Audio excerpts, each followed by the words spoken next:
¿Cómo nos sacamos esta mochila moral, teológica, que está determinando los conceptos de sociedad que vamos desarrollando? Y esa mochila o esa carga teológica uno la puede encontrar también en las ideas de solidaridad, emancipación, comunicación racional, integración social, etc. La sociología entonces debería aprender a analizar los problemas encontrados y eventualmente a cambiarlos de sitio y transformarlos en problemas insolubles, aunque finalmente no supiera de qué manera podrían ofrecerse soluciones científicamente comprobadas.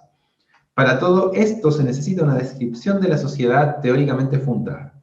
Si la sociología acepta que hasta ahora no ha logrado una teoría de la sociedad de esta envergadura, ¿cómo puede explicarse este fracaso en una tarea que pertenece inequívocamente a su campo de investigación y que, además, sería importante para su imagen social? O sea, ¿cómo la sociología ha podido avanzar tanto tiempo sin tener un concepto teóricamente aceptable de sociedad? Se pregunta Luhmann. Me salto un párrafo, dice Luhmann, tratando de responder esta pregunta. Podría hacerse otro razonamiento, utilizando una formulación de Gaston Bachelard. Se trata del concepto de obstacles epistemologiques. Con este concepto se remite a aquellos obstáculos que derivan de la tradición, los cuales impiden un adecuado análisis científico y promueven expectativas imposibles de satisfacer. Son estos obstáculos epistemológicos los que mantienen a la sociología en una posición incapaz de hacer una teoría de la sociedad, los que generan expectativas imposibles de satisfacer y que al mismo tiempo son insustituibles, como que no nos podemos sacar estas expectativas, pese a que no las podamos satisfacer. La tradición respondió, por así decirlo, a preguntas naturales y por ende fue convincente en sus respuestas. En la evolución de la ciencia, en cambio, aparecen en su lugar problemas científicos derivados de las teorías, como metaproblemas, ¿no? Derivados de las teorías y cuya solución solo puede juzgarse dentro del contexto científico mismo, es decir, hay una cierta autonomización del campo científico que va generando problemas a partir de sí mismo, va creando las condiciones para su propia autorreproducción a través de problemas. Mirando hacia atrás, las ideas directrices de aquellos obstáculos epistemológicos tienen demasiada poca complejidad, se sobreestiman a sí mismas y llevan al ámbito del objeto a una uniformidad tal que al fin terminan sin convencer. Las respuestas que ahora hay que buscar no solo son difíciles, con más presupuestos, menos verosímiles, menos convincentes, sino además esas preguntas y respuestas ya establecidas se convierten en obstáculos del desarrollo futuro, el cual tiene que dar un rodeo a través de evidencias menos plausibles. Es decir, o sea, Luhmann un poco lo que está diciendo es que no podemos pretender que nuestra idea de la sociedad, nuestra teoría de la sociedad sea simple, o que nuestro concepto de la sociedad sea como intuitivo. Inevitablemente va a ser como aparatoso, va a estar lleno de presupuestos, va a estar como compuesto por muchas cosas que hay que ir aceptando, digamos. Estos obstáculos que bloquean el conocimiento están presentes en la idea de sociedad hasta hoy prevaleciente y se manifiestan en la forma de 4 supuestos que se relacionan y se sostienen recíprocamente. Vamos. El primer supuesto, el primer obstáculo epistemológico, ¿cuál es? Que la sociedad está construida, es decir, la idea de que la sociedad está constituida por hombres concretos y por relaciones entre seres humanos. Ese es un supuesto que genera un obstáculo para la teorización de la sociedad según Luhmann. Segunda idea, que por consiguiente la sociedad se establece, o por lo menos se integra a través del consenso de los seres humanos, de la concordancia de sus opiniones y de la complementariedad de sus objetivos. Tercer supuesto equivocado, que las sociedades son unidades regionales, territorialmente delimitadas, por lo cual Brasil es una sociedad distinta de Tailandia, los Estados Unidos son una sociedad distinta de lo que hasta hace poco se llamó Unión Soviética, y también Uruguay es una sociedad distinta de Paraguay. Finalmente, último obstáculo, la idea de que las sociedades pueden observarse desde el exterior como grupos de seres humanos o como territorios. Los primeros 3 supuestos, es decir, que la sociedad está constituida por hombres y sus relaciones, que la sociedad se establece a través del consenso y que las sociedades son unidades regionales, impiden la exacta determinación conceptual del objeto llamado sociedad. La tradición describió al hombre, a diferencia del animal, apoyándose en distinciones, como las de razón, entendimiento, voluntad, imaginación, emoción, moralidad, cosas que los animales no tienen, digamos, según la tradición.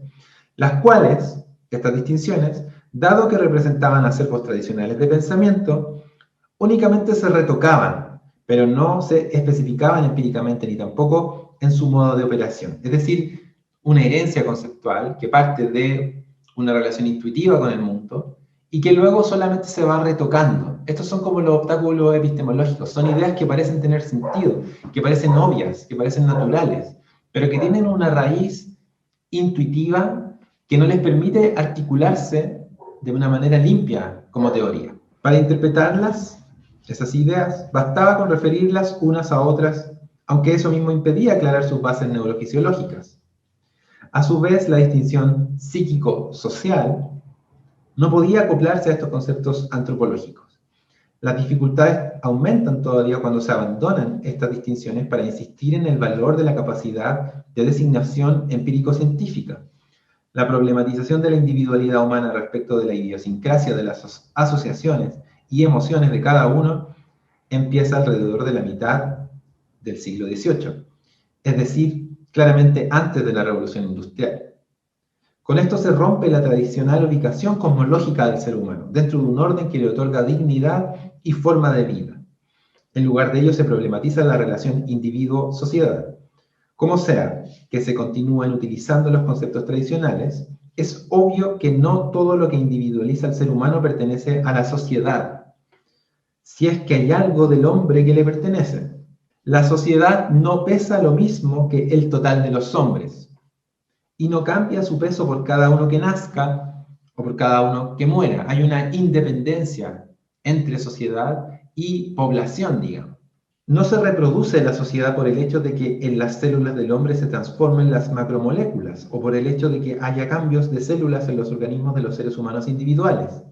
La sociedad no vive, no es un ser vivo, según Luhmann. Tampoco podrá tomarse en serio que valen como procesos sociales los procesos neurofisiológicos del cerebro, los cuales ni siquiera son accesibles a la conciencia. Lo mismo puede afirmarse de todo lo que tiene lugar en el ámbito actualizado de la atención de cada conciencia, ya se trate de percepciones o de sucesiones de pensamiento. George Simmel, atribuyendo este problema al individualismo moderno, prefirió en tal circunstancia sacrificar el concepto de sociedad antes que el interés sociológico por los individuos. Según se le presentó a él el problema, todos los conceptos de agregación eran de cualquier manera cuestionables y tendrían que reemplazarse por teorías relacionales. Tampoco la astronomía, decía él, es una teoría del cielo estrellado, es decir, la astronomía es una teoría de la posición de los objetos celestes, digamos, pero no es una teoría del cielo estrellado. Es decir, lo que a Simmel le desagrada son los conceptos de agregación. Por eso ya la idea de sociedad como un agregado para Simmel no tiene interés y prefiere acercarse más como a las interacciones, a la cotidianidad, a la experiencia individual también. Pero Luhmann lo que está diciendo, digamos, es que siguiendo ese camino que siguió Simmel, tendríamos que renunciar al concepto de sociedad. ¿Cómo podemos seguir defendiendo un concepto de sociedad? Es un poco la pregunta de Luhmann y es lo que él está proponiendo. Cuando ya no es evidente que la sociedad está naturalmente constituida por seres humanos concretos, para quienes está prescrita la solidaridad como concordia ordinata, entonces nace la posibilidad de que surja la teoría del consenso como concepto sustituto.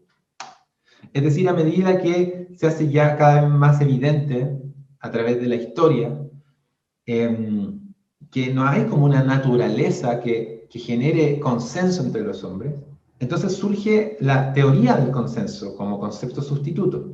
En los siglos XVII y XVIII, esto conduce a la revitalización y radicalización de la doctrina del contrato social, como ya un artificio. El concepto de naturaleza se reduce a algo extrasocial, por lo menos en Hobbes. En otros, a una inclinación por establecer contratos, por ejemplo en Pufendorf. Sin embargo, esta teoría tuvo que descartarse pronto. Estaba construida circularmente y por eso no podía explicar el carácter obligatorio, inviolable e irrevocable del contrato. históricamente en vista del rápido aumento de los conocimientos históricos, ya solo pudo considerarse como ficción sin valor explicativo. Su herencia en el siglo XIX fueron las teorías del consenso y una idea de solidaridad e integración acogida por él. Diluida al extremo, termina exigiendo la legitimación de aquellas instituciones capaces de imponer el orden, aun cuando faltara el consenso, es decir, contra la resistencia. Así empieza la sociología de Emile Durkheim y Max Weber. Pese a todas las concesiones frente a la realidad, la integración basada en el consenso es el principio por el cual la sociedad se identifica como unidad, como individuo, podría decirse. Nuevamente Luhmann hace un recorrido por las ideas de consenso, concordia, por el problema nuevamente de la distinción sujeto-objeto y cómo se integran, cuál es la unidad de esa distinción. Y cómo la sociología surge un poco para responder el problema de la falta de legitimidad de cualquier orden, tal y como venía siendo definido por la filosofía clásica, cualquier orden social. Este edificio doctrinal se derrumba en cuanto se investiga más a detalle cómo es posible el consenso en un sentido psíquico actualizable, es decir, como una fenomenología del consenso. Cuando uno mira el consenso ya como una experiencia personal, como la experiencia del consenso, la experiencia subjetiva del consenso, es cuando se empieza a desarmar cualquier naturalidad del consenso. E incluso cómo de esta manera ha de lograrse una rectificación suficiente de expectativas entrelazadas entre sí. Max Weber dio el primer paso, reduciendo el problema a una coacción tipológica como condición de comprensión del sentido socialmente mentado. Parsons vio la solución, siguiendo más bien a Durkheim, en un consenso de valores que reacciona a la creciente diferenciación con una generalización también creciente. Con esta renuncia sistemática a la concreción, no obstante dar cuenta tanto de la individualidad de los actores como de la complejidad del sistema social, se concibe de manera tan diluida lo que todavía pudiera llamarse sociedad, que la teoría solo podría funcionar en sectores parciales de la sociedad suficientemente pesados. Además, contra la propia convicción, debía negarse que los conflictos sociales, como el disentimiento o la conducta anómala, pertenecen a la sociedad, o bien contentarse con afirmar que aún esto presupone algún tipo de consenso, por ejemplo, respecto del grado ofensivo de algunos insultos. Es decir, uno podría decir que todos los conceptos de sociedad que se fueron ensayando, tanto en la filosofía social, en la filosofía política, en la economía clásica y luego en la sociología moderna, digamos, siempre excluyen algo para poder funcionar. Excluyen al que se opone, por ejemplo, a la sociedad. Excluyen la conducta anómala. No son capaces estos conceptos de procesar el disenso. El disenso aparece como extrasocial. Entonces son siempre conceptos que tienen todavía esta carga un poco, como de ser conceptos que educan a la sociedad sobre qué es la sociedad. En sentido contrario, John Rawls se ve obligado a postular un velo de ignorancia para la situación de partida, en la cual, de forma semejante al contrato, se fundan los principios de la justicia. Este velo impide a los individuos conocer su posición y sus intereses. Es decir, se suponen individuos sin individualidad. Es decir, como que hay que cercenar un aspecto del individuo si queremos como sostener una teoría de la sociedad basada, por ejemplo, en la justicia. Y a Habermas también le ocurre algo similar, particularmente cuando trabaja el tema del arte. Porque el arte es, digamos, individualidad, es como anomalía hasta cierto punto. Pero obviamente esto es solo otra forma de hacer invisible la paradoja de todo intento de alcanzar el inicio, es decir, de alcanzar un fundamento. Para la sociología todo esto debería ser razón suficiente como para poner en duda si debe adjudicarse a la integración consensual un significado constitutivo de la sociedad. Podría ser suficiente suponer que la comunicación, en el curso de su propia secuencia, produce las identidades, las referencias, los valores propios, los objetos, independientemente de lo que experimenten los seres humanos particulares al confrontarse con ellos. Esta línea de razonamiento converge con una versión de la teoría de sistemas que de manera constitutiva hace hincapié en la diferencia entre sistema y entorno. Cuando se parte de la distinción sistema-entorno, hay que colocar al ser humano o en el sistema o en el entorno. Dividirlo o fraccionarlo en tercios no es viable empíricamente. si se tomara al hombre como parte de la sociedad, la teoría de la diferenciación tendría que diseñarse como teoría de la clasificación de los seres humanos, ya sea por estratos sociales, por naciones, por etnias, por grupos. Pero con esto se entraría en oposición evidente con el concepto de derechos humanos, en especial con el de igualdad. Tal humanismo fracasaría ante sus propias ideas. Así que no queda otra posibilidad que la de considerar al hombre por entero, en cuerpo y alma, como parte del entorno del sistema de sociedad. Último, como para cerrar, lo vamos a dejar ahí. Yo les decía que un poco lo que Luhmann está diciendo muchas cosas, es extremadamente denso estos párrafos. Hemos hecho lo posible por esponjar un poco esta masa densa, porque cada frase, digamos, tiene un contexto. Cada artículo, cada párrafo se está haciendo cargo de un universo, digamos, de objeciones filosóficas posibles. Luhmann está como resguardándose de distintas posibles imputaciones, está construyendo un camino haciéndose cargo de una herencia filosófica, teórica, epistemológica muy rica, muy densa. Y eso hace que obviamente sea difícil seguirlo. Ahora, Luhmann acaba de meter, como así de la nada, brutalmente, la idea de sistema y la idea de entorno, ¿no? ¿Por qué?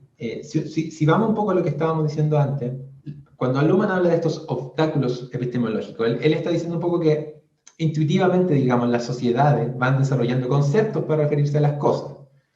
Y esos conceptos siempre se basan en lo que tienen más a mano. Es como una construcción muy pragmática. Ningún concepto está originalmente destinado a llegar a formar parte de una articulación teórica, digamos. Los conceptos parten como herramientas para solucionar problemas prácticos.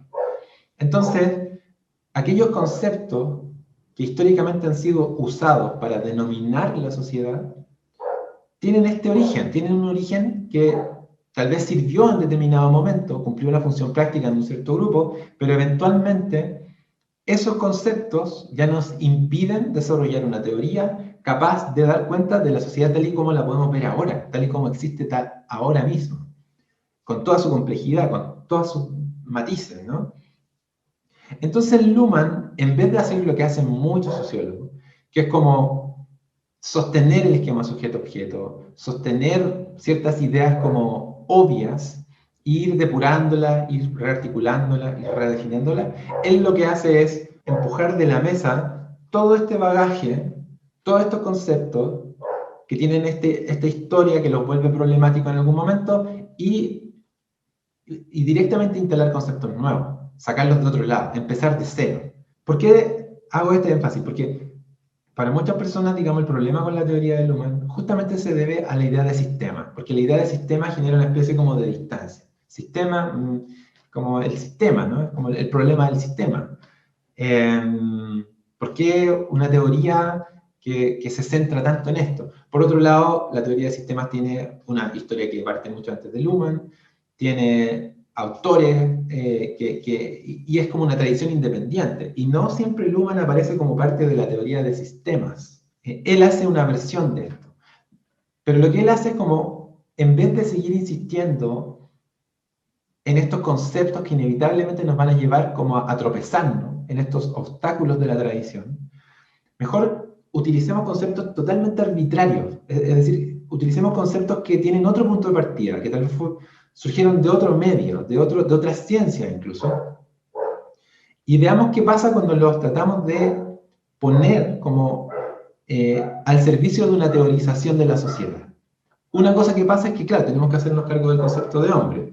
Es decir, si partimos con el esquema sistema y entorno, si estamos pensando en que la sociedad es un sistema que tiene un entorno, si vamos a hacer como ese pie forzado, ¿no?, de usar ese concepto, hay que pensar entonces qué pasa con el hombre, ¿no? ¿Qué pasa con el sujeto individual? ¿Qué pasa con el sistema psíquico?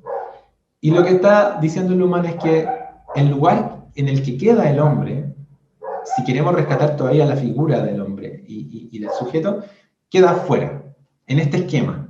Es decir, si ocupamos estos materiales, si ocupamos este lenguaje, si empezamos a armarlo desde ahí, el hombre no puede quedar a medias, porque sería como desarmarlo como entidad, tiene que quedar fuera como condición que hace posible lo que sea la sociedad, que todavía no lo sabemos, pero que no está dentro, no forma parte de la sociedad. Así como los procesos biológicos de la célula no son parte tampoco de la sociedad, son necesarios para que la sociedad ocurra, pero no son parte de la sociedad. Entonces, bien, lo vamos a dejar hasta ahí. Muchas gracias por escuchar y mirar este video. Próxima sesión, entonces, seguimos donde terminamos y terminaremos la parte 1 de la primera sección de este libro y vamos probablemente a llegar a la siguiente sección, que se llama Advertencia Metodológica. Muy bien, muchas gracias por su tiempo. Nos vemos en una próxima entrega. Chao, chao, chao.